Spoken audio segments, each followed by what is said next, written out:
Hello everyone, my name is Aarti and you're watching HW News. The Gujarat Special Investigating Team has filed an affidavit in the City Sessions Court in Ahmedabad on Friday, and it has opposed the bail plea of Teesta Setalvad, who was arrested by the SIT few days ago.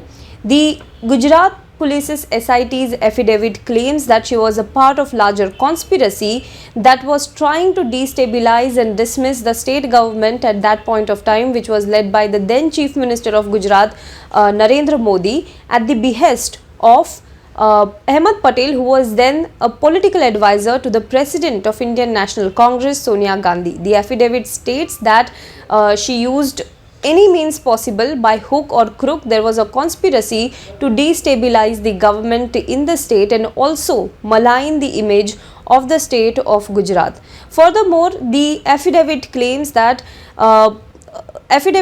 which was filed by BC Solanki, who is the investigating officer in this particular case, which probes the conspiracy related to the 2002 Gujarat riots. It claims that Teesta Setalvad and other accused in this particular case received illegal financial and other benefits and rewards from certain political parties, certain political individuals for their involvement into this conspiracy. And their conspiracy, it states that for implicating and prosecuting various authorities and other innocent persons in the state of Gujarat, including the then Chief Minister. This is what the affidavit states. We will also try and look at what exactly the affidavit states in detail in this report today. Teesta Setalvad, Sri Kumar and Sanjeev Bhatt are being investigated in relations to an FIR lodged in Ahmedabad on June 25, a day after the Supreme Court dismissed a plea against the clean chit given to Narendra Modi,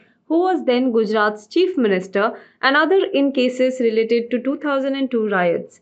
In its order, the Apex Court had pointed to a coalesced effort of the disgruntled officials of the state of Gujarat, along with others, to create a sensation by making revelations which were false to their own knowledge. It had said that those responsible for keeping the pot boiling for 16 years need to be in the dock, and proceeded within accordance with law. The FIR lodged in Ahmedabad accuses Setalvad, Sanjeev Bhatt and Sri Kumar of forging evidence, conspiracy and other charges pertaining to the riots. Friday's affidavit submits that statements of two witnesses taken during the ongoing probe establish that the conspiracy was enacted by the present applicant, that is Teesta Setalvad, along with other accused persons at the behest of late Shri Ahmed Patel, the then Member of Parliament from Rajya Sabha and political advisor to the President of Indian National Congress. The affidavit alleges that Setalvad started to act as a part of this conspiracy, allegedly started to act as a part of this entire conspiracy from the starting itself. It says that few days after the Godhra train incident, she met Ahmed Patel, and the witness which is being cited in this SIT investigation, in this SIT affidavit, had handed over 5 lakh rupees to her at the first instance on the instruction of Ahmed Patel. This is what the affidavit states. 2 days later, the witness says that he also handed over 25 lakh rupees more to Teesta Setalvad on the instructions of Shri Ahmed Patel.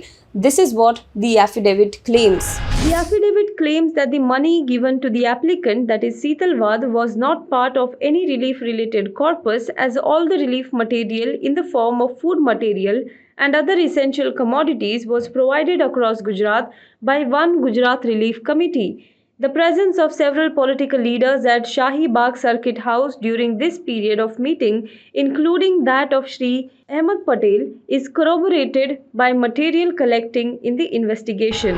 Well, based on the witness statement, the affidavit says that approximately 4 months after Gujarat riots, Teesta Setalvad, Sanjeev Bhatt and Sri Kumar met Ahmed Patel at his New Delhi residence in a clandestine manner.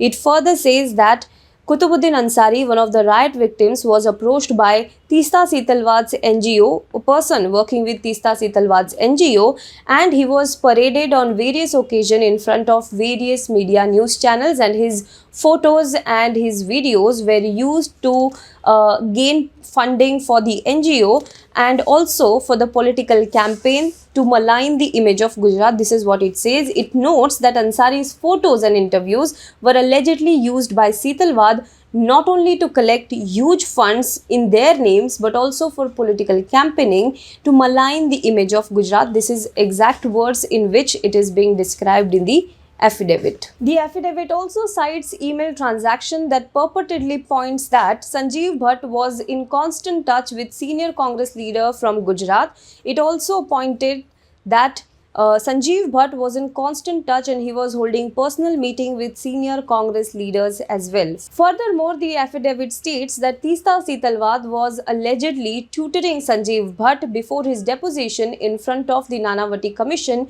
with mock questions and answers. Meanwhile, an Ahmedabad Sessions Court on Friday adjourned the hearing of the bail application of Setalvad and Sri Kumar in Ahmedabad FIR to July 18. Meanwhile, the Congress party has hit back at the Gujarat SIT's affidavit. It has said that it is a mischievous charges on late Shri Ahmed Patel and said that Prime Minister's political vendetta does not even spare the departed who were his political adversaries at one point of time. Congress issued a statement and said, "This is a part of Prime Minister's systematic strategy to absolve himself of any responsibility for the communal carnage unleashed when he was Chief Minister in Gujarat in 2002. It was his unwillingness and incapacity to control this carnage that had led the then Prime Minister of India, Shri Atal Bihari Vajpayee, to remind the Chief Minister of his Raj Dharma. This SIT is dancing to the tune of its political master and it will sit wherever it is told to. We know how an earlier SIT chief was rewarded with a diplomatic assignment after he had given a clean chit to the then Chief Minister." Congress statement further said, "Giving judgment through press in an ongoing judicial process through puppet investigative agencies who trumped wild allegations as supposed findings has been the hallmark of the Modi-Shah duo's tactics for years. This is nothing but another example of the same, with the added object of vilifying a deceased person since he is obviously unable and unavailable to refute such brazen lies." Well, as I said, the matter will be heard in the court on July 18th. Till then, stay tuned to HW News. Also, do let us know what you think about this in the comment box below. For more news and updates, you can log on to www.hwnews.in.